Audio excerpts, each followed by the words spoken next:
Halo teman-teman, selamat siang. Selamat bergabung dengan IG Live dengan Emma dan dengan Mas Dio nanti. Ini sebentar lagi masuk. Halo. Selamat siang Mas Dio. Assalamualaikum. Waalaikumsalam warahmatullahi. Loh, katanya lagi dengan Pak Gub, Bu. Gak jadi diundur Senin. Pak Gub lagi acara sama Presiden. Oh gitu. Gimana Mas, sehat? Pak Atta udah standby itu. Sehat. Alhamdulillah sehat. Oh ini Mas Dio, ini udah gabung beberapa teman UKM nih. Kita hari ini mau ngobrolin tentang keuangan, tentang apa ya? Tentang keuangan usaha ya. Jadi kan seringkali nih teman-teman kan usahanya untung apa rugi kan nggak tahu gitu loh. Itu yang pertama kan itu. Jadi taunya mereka untung, ternyata sebenarnya begitu dihitung sungguhan rugi. Kan kemarin waktu kita pelatihan ya pertama mereka gagah gitu ya mengatakan oh untung nih usahaku gitu kan. Nah tapi ternyata begitu dihitung beneran rugi. Nah jadi kita ingin ngobrolin hari ini mungkin yang santai-santai dulu aja sebenarnya gitu ya. Apa sih yang harus dilakukan teman-teman para pelaku usaha ini, terutama teman-teman usaha mikro kecil gitu ya, supaya tahu bahwa usahanya ini sebenarnya menguntungkan apa justru merugikan gitu kan. Jangan sampai mereka sudah keluar modal banyak tapi sebenarnya mereka usahanya rugi. Nah sebenarnya langkahnya apa nih Mas Dio untuk melakukan itu dulu? Ya Bu, jadi apa namanya? Kenalan dulu dong Mas Dio. Mungkin kenalan dulu. Kenalan dulu. Ya, siap. Oke, baik teman-teman sekalian, selamat siang. Saya Bio Hadi Kusuma. Tahun 2005 di usia saat semester 5 saya membangun usaha dengan modal Rp50.000 dan alhamdulillah dalam 3 tahun berhasil melipat gandakan menjadi 20.000 kali lipat bisnis kami, dan kebetulan menjadi salah satu agensi dari perusahaan ini menjadi agensi yang membranding salah satu perpustakaan di Indonesia berbasis elektronik, dan kemudian menjadi kami juga mensuggest akhirnya dan mendanai untuk kegiatan MURI. Jadi kebetulan perpustakaan itu menjadi pertama di Indonesia yang dapat rekor MURI. Nah jadi bener Bu, saya setuju Bu, apa namanya dulu saya berpikir bisnis saya sama Bu, untung gitu loh, dan saya punya pemikiran antara untung dan rugi itu sesuai dengan duit yang kita pegang ya toh. Jadi ternyata setelah saya bangkrut kan gitu, jadi meskipun sudah lebih dari 10 tahun kemudian ngalamin kebangkrutan, sebagai seorang lulusan fisikawan itu kan kalau ngelihat keuangan tuh kan kayaknya jelimet gitu ya Bu ya. Nah jadi kok yang dilalah begitu pas sudah bangkrut baru mulai apa sih yang salah, ternyata dari sisi keuangan gitu loh. Dan itu ternyata sampai hari ini banyak sekali teman-teman pengusaha kayak di Jogja kemarin juga ada salah satu perusahaan bangkrut ternyata juga gara-gara keuangan. Jadi gini Bu, pertama tuh kalau saya perhatikan ya teman-teman itu banyak yang nggak melek finansial. Nah itu nggak melek finansial gimana melek keuangan gitu ya. Literasi keuangan kalau kata orang kan gitu. Nah jadi pertama caranya gimana? Kalau kita bicara di IG Live ini kan cuma 1 jam ya Bu. Cara paling efektif. Tip-tip praktis itu Ali ya Mas ya. Kan hampir sama dengan rumah tangga toh Mas. Rumah tangga kan misalnya beda. Oh beda ya. Oh beda. Rumah tangga beda banget. Kalau rumah tangga itu pengeluarannya jelas, rutin. Sedangkan kalau di dalam dunia usaha itu ada dua Bu, ada yang sifatnya beban atau disebut dengan expenses, kemudian yang kedua ada yang namanya itu adalah cost atau biaya.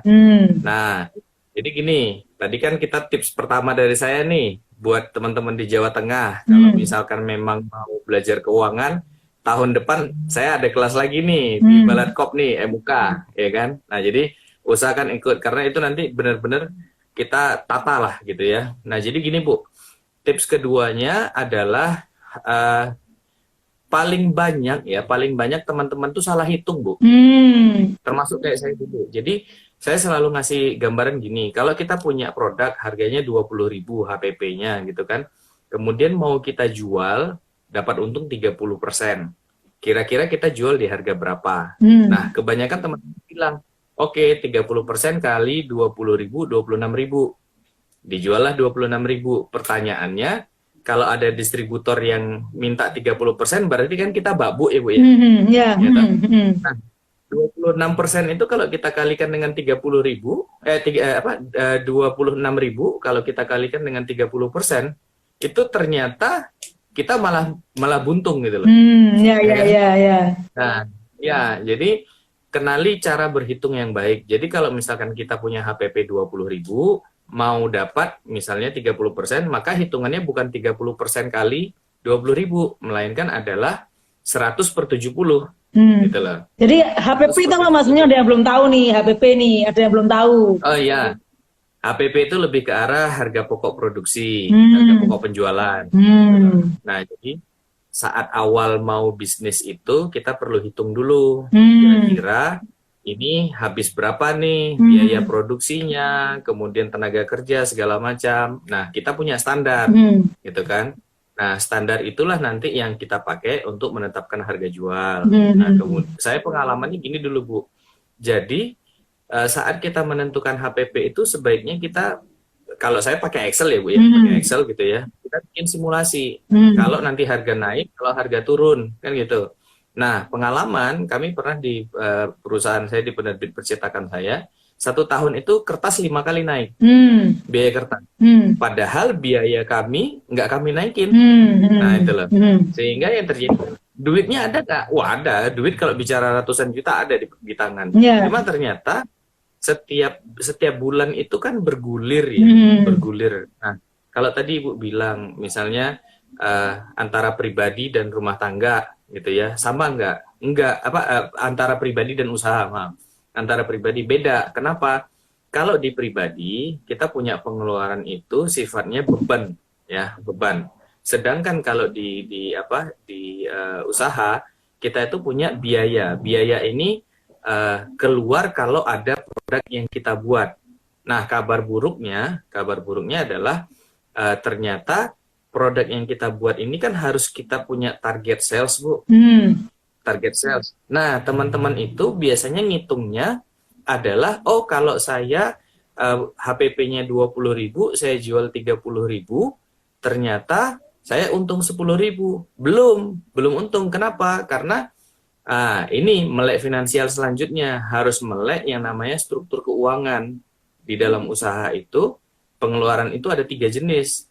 Satu adalah HPP produksi, yang kedua adalah marketing, dan yang ketiga itu biaya umum, listrik, gaji kita. Yang sering kali dilupakan itu ya. Jadi ya, tenaga kerja kita itu nggak dibayar. Betul.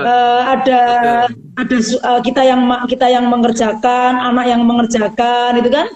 Paling-paling yang dipikirkan dibayar itu tenaga kerja yang kita rekrutkan gitu ya. Jadi ngajak orang luar, tetangga itu baru kita hitung, tapi kita sendiri, anak kita itu nggak dihitung, gratisan istilahnya gitu ya. Nah itulah yang membuat UMKM tuh salah satunya kenapa lambat berkembang, karena mereka takut kalau nanti dia bayar orang, aku nggak bisa bayar, karena sebenarnya nggak tahu minimal targetnya aja gitu. Jadi kalau teman-teman hari ini mau mulai mendata tuh Bu, satu ya, hitung HPP, kemudian kenali dengan baik cost structure. Jadi pengeluaran marketingnya apa saja, pengeluaran produksinya berapa. Ada yang bilang gini, Mas, saya ngerjain produksi, saya juga marketing, saya juga sebagai pemilik. Berarti ada 3 gaji yang dikeluarin.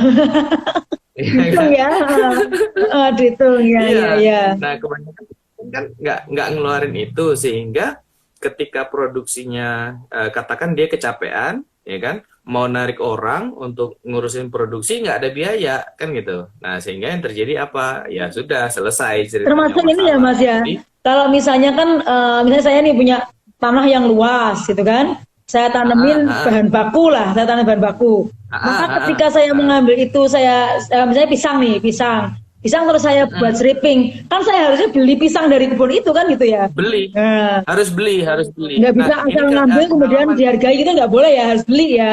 Nggak boleh, nggak Hmm. boleh. Ini pengalaman dengan salah satu peserta MUK, Bu. Jadi Hmm. ada yang mau dapat investor untuk pabrik yogurt, ya Hmm. kan?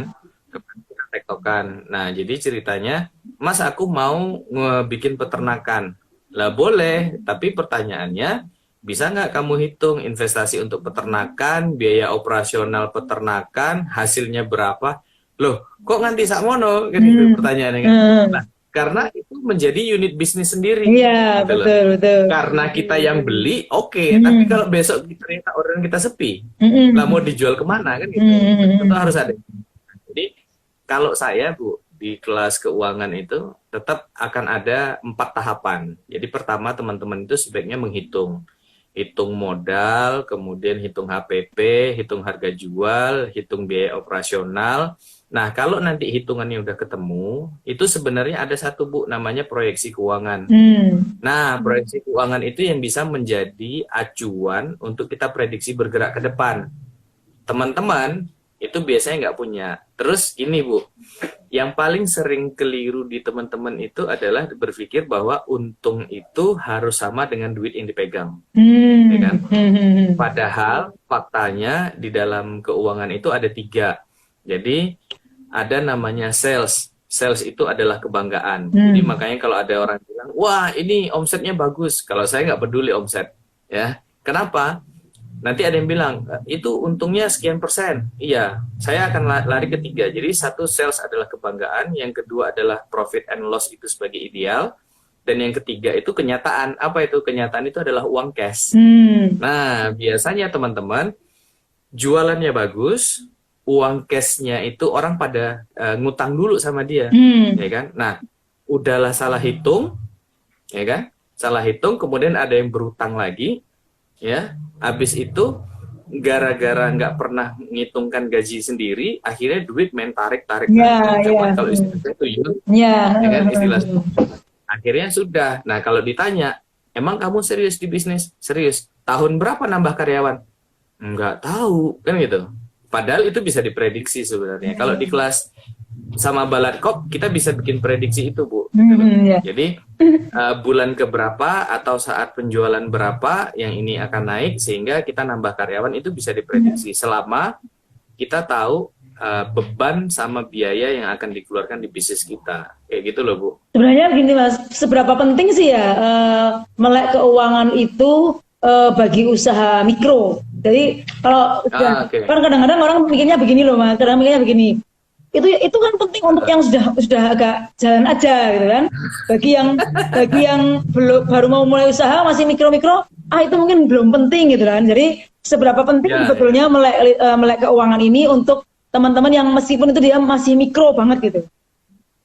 Iya, kalau ditanya seberapa penting, kalau saya bilang gini, Bu, sama pentingnya kayak kita ngelihat duit.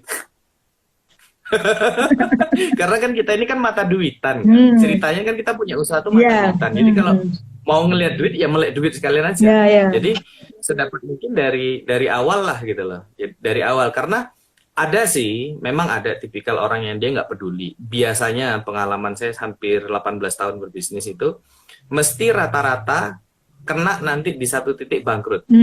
Nah, teman-teman di pelaku usaha yang nggak peduli itu, karena kurang waspada ya. Karena kurang waspada. Saya doakan, kan, saya doakan biar segera bangkrut. Begitu habis bangkrut lagi melek biasanya. Karena kan kalau orang yang nggak peduli kan dia nggak tahu ini kondisi keuangannya seperti apa, realnya kan nggak tahu gitu ya. Jadi santai-santai aja gitu. Nah, ada satu lagi, Bu, yang saya kemarin itu sempat ngobok-ngobok sekitar 10-an aplikasi di Android, aplikasi keuangan. Nah, teman-teman ini mungkin perlu diperhatikan ya, aplikasi keuangan itu ternyata itu tidak semua yang sesuai dengan kaidah yang ada. Jadi cash flow kita dilaporkan seolah-olah itu adalah laba rugi, enggak gitu loh. Nah, itu yang paling banyak terjadi ketika misalnya kita minta laporan nih ke teman-teman UKM, kirim laporan dong. Oh, saya pakai aplikasi ini, pakai aplikasi gini. Waduh, padahal itu aplikasinya keliru gitu loh, ya kan? Nah, jadi ya mau nggak mau sih kalau jadi ada istilah kalau tidak tahan dengan tidak mau belajar ya maka harus merasakan sakitnya jadi orang bodoh kan gitu kan. Nah, jadi pertanyaan meleknya itu ya sejak dini lah meleknya gitu loh. Gitu, Bu. Ya, Benar ya, sih ya. kalau mau nyari cuan oke nyari cuan. Jadi kalau ditanya mendingan berbisnis yang seperti apa? Apakah berbisnis yang cuannya gede atau cuannya kecil kali banyak gitu loh. Kalau saya hari ini sekarang pola pikir saya adalah masif. Masif itu berarti nggak apa-apa marginnya kecil, tapi kali sering kali banyak gitu loh. Ya, ya. Nah, Ya kan saya kan kalau sering melihat itu juga apa namanya usaha nah, dia itu meskipun pandemi apapun tidak pernah naikin harga. Rasanya tetap sama, itu. porsinya sama, tetap enak gitu kan. Ya, tapi memang pelanggannya banyak banget gitu loh. Jadi nggak tahu itu teori yang mana gitu kan. Apa dia memperbanyak banyak pelanggan daripada ngurangi apa namanya kualitas gitu. Nah, itu bisa jadi karena pertama mungkin marginnya udah gede, Bu. Jadi begitu pas pandemi dia nggak ngefek, jadi biarin aja bertahan. Nah, selisihnya itu dianggap nanti sama dia sebagai beban marketing gitu loh. Jadi memang kalau kita udah melek finansial, ini pengalaman saya Bu ya. Jadi setelah saya down tahun 2013 akhir 2014 2015 saya kemudian ngejar. Jadi saya punya guru itu adalah financial controllernya Nutrisia. Saya nguber ngajar 50 jam sama beliau, mumet lah gitu kan. Nah, saya langsung dikasih kasus yaitu adalah ada sebuah perusahaan senilai 180 miliar itu mau dijual di Jawa Tengah arah ke Kudus, ya kan? Loh, saya diajak jadi auditor, Bu. Kan bingung, Bu. Wah, Pak, mau belajar bentar aja, Pak. Lawang baru belajar HPP. Ternyata dipindahkan ilmu sederhana tadi ke perusahaan besar. Ternyata perusahaan besar itu cuma pakai ilmu sederhana ini, cuma di kepala kita kan waduh, ngerti banget sih ilmunya. Nah, dan kemudian waktu saya ditarik ke Kementerian BUMN jadi staf ahli di salah satu bank, saya sempat ditelepon oleh salah satu perusahaan yang dia punya perusahaan besar lah ya gitu kan, inisialnya SM. Saya ditanyain gini, Mas Bio, kita kasih kamu tanah 13 hektar, kita mau dijadikan ini bangunan tempat kreatif segala macam, kira-kira operasional per bulan berapa? Itu kalau kepala saya nggak melek dengan keuangan, ya mungkin saya udah buka kalkulator apa segala macam hitung dan kelamaan gitu loh. Nggak nyampe setengah jam kok, saya bilang, Pak, ini perkiraan sebulan biaya kosnya sekitar 20-an M, saya bilang gitu kan. Akhirnya dipanggil orang keuangan, Bu. Tik, hampir mendekati. Nah, kelebihannya adalah kalau kita melek sejak dini, kita tuh jadi bisa memprediksikan, kita bisa goalsnya adalah memprediksikan. Karena kan teman-teman UKM kan nggak bisa prediksi mau gede kapan. Kok mau prediksi? Tanya keuntungannya berapa aja nggak bisa. Nah, itu. Keuntungannya berapa nggak bisa. Jadi hasilnya berapa itu nggak bisa gitu. Nah, yang ini lagi kan juga gini, Mas. Seringkali kan teman-teman UKM juga tidak memprioritaskan biaya untuk promosi ya. Padahal promosi itu kan penting ya. Bahkan perusahaan segede misalnya lah Aqua, itu aja kan setiap hari masih promosi kan begitu ya. Nah, jadi dan itu biayanya kadang-kadang memang tidak murah kan, di promosi itu ya bisa murah bisa mahal kan begitu, tergantung media yang digunakan kan gitu. Nah, itu juga kadang-kadang teman-teman itu nggak menghitung, tidak ngitung biaya promosi itu. Nah, itu sebenarnya kalau promosi itu ngitung, yang dihitung tuh apa aja, Mas? Jadi gini, Bu, kita kembali ke HPP tadi, HPP sama harga jual. Kalau sudah dimasukkan dalam cost structure, itu akan kelihatan itu. Jadi karena sebenarnya biaya marketing ataupun biaya operasional itu kan ditanggung oleh penjualan, ya kan? Nah, teman-teman selama ini kan, ya aku cuma bisa jualan 10, 100, ya udahlah, ya nggak butuh marketing, bertahan aja 10 tahun. Nah, makanya itu teknis banget sih, Bu. Kalau misalkan memang teman-teman mau detail, dari sekarang udah bisa daftar ke MUK tuh, MUK Balatkop tahun depan. Promosi. Ya, tapi diseleksi ya, Mas ya. Tapi diseleksi. Diseleksi kemarin. Ya, tidak hanya mendaftar. Diseleksi dulu. 264. Ya. Kemarin 2.264, yang keterima cuma 150. Nah, itu. Atau kita ambil dari yang Dan 2000 kabar kemarin. ini saya tak ngasih update sama Ibu. Jadi ada beberapa teman yang kemarin dari MUK 1 naik ke MUK 2, coba-coba mereka pasang status di Instagram, nyari investor karena penjualan dia naik, agak-agak sedikit sombong-sombong lah gitu kan. Ternyata banyak, ada sekitar 5 yang lapor ke saya, Mas, tolong ini ada investor masuk AGB. Tak jawab, nanti 3 saya bilang gitu.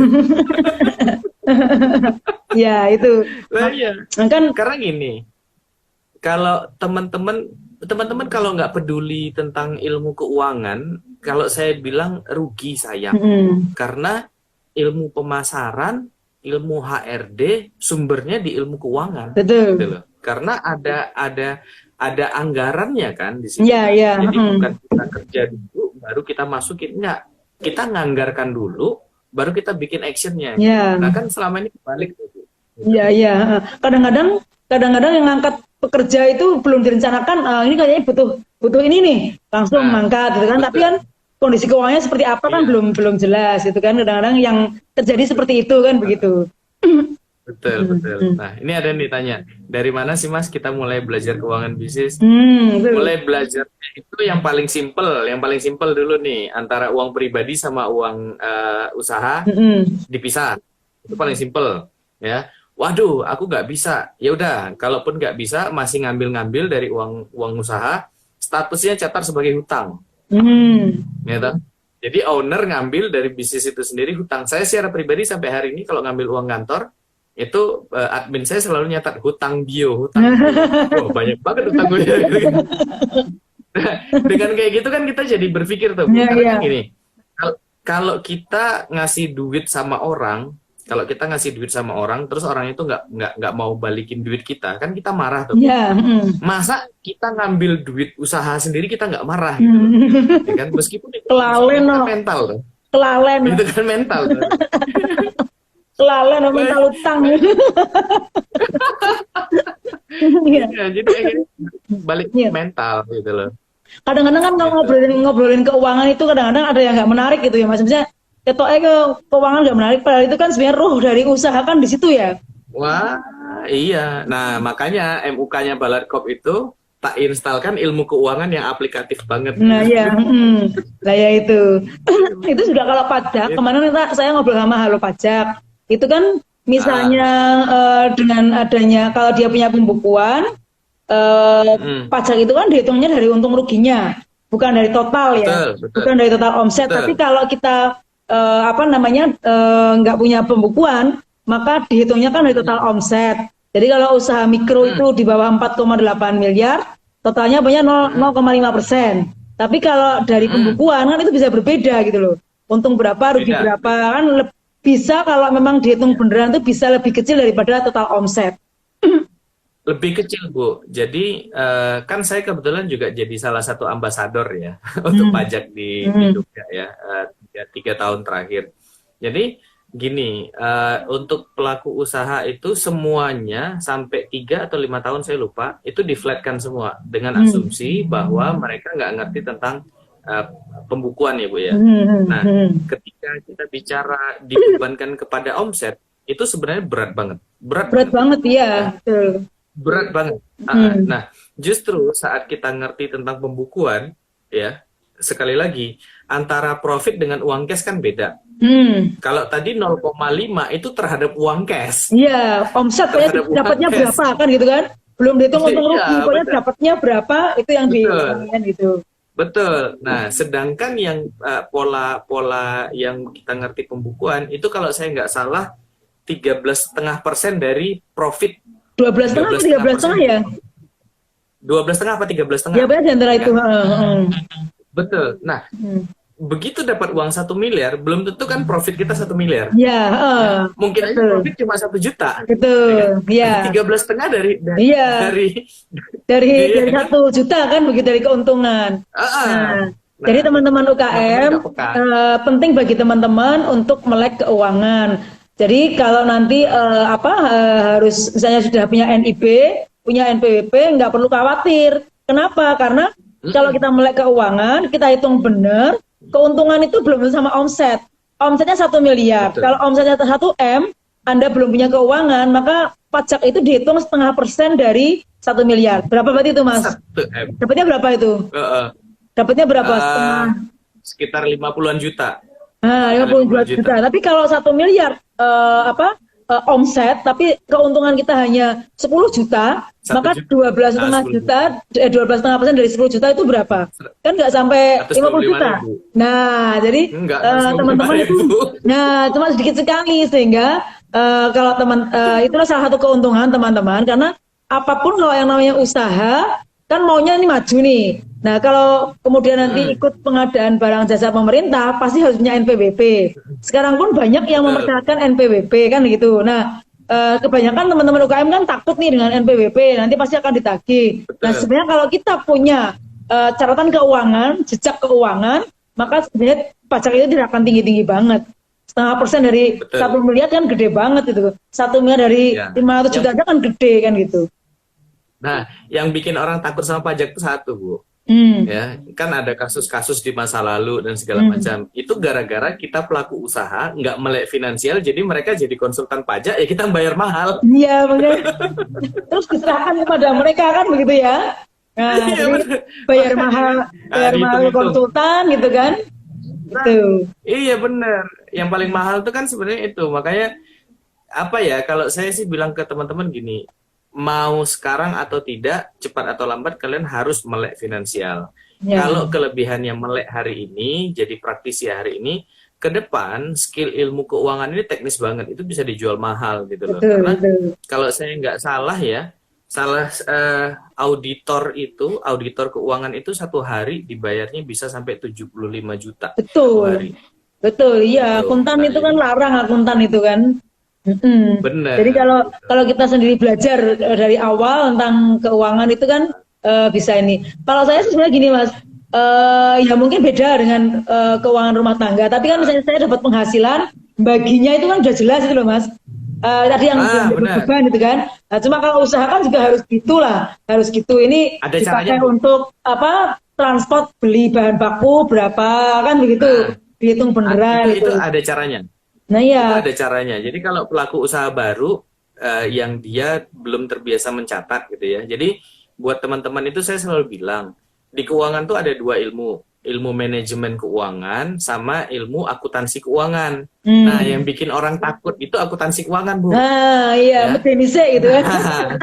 Iya, sebagai pemilik bisnis kita cukup belajar manajemen keuangan.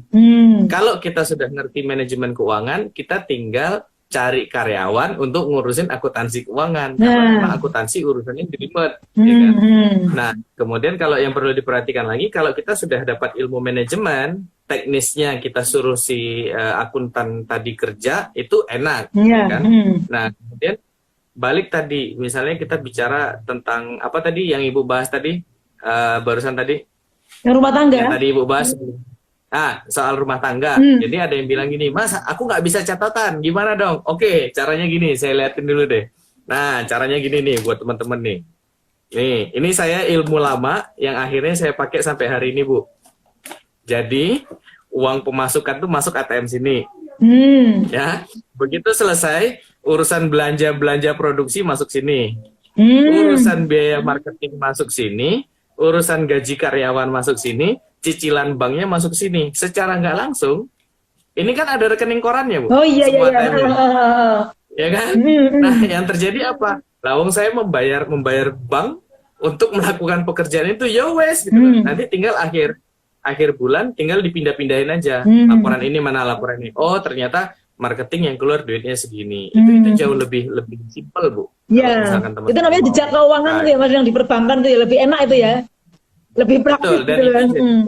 Track record kita juga, karena perbankan ketika ngelihat ada transaksi keluar masuk gitu, dia langsung, oh ini sehat, kan gitu. Karena kalau ngajukan pinjaman apapun, pasti akan ngelihat ke sana kan, gitu, Bu.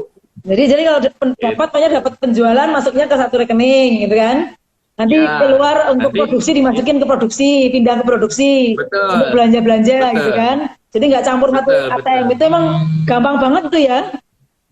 Wah, itu Bu, saya terselamatkan pakai itu, Bu.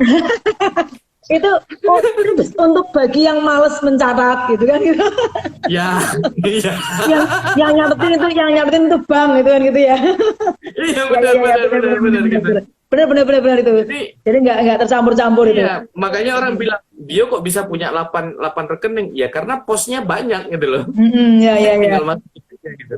Jadi Nah, satu jadi terima semua ada masuk, istilah, terus nanti keluarin ini untuk bisnis sekian, untuk pemasaran sekian, terus untuk pribadi sekian gitu ya. Jadi kita hanya boleh menggunakan rekening pribadi itu bukan rekening ini gitu ya. betul. Jadi kayak misalnya saya mau ngajukan pinjaman nih, saya mau ngajukan pinjaman, kan saya sebagai owner bisa aja langsung narik tuh Bu, nggak bisa. Jadi saya pindahkan dulu.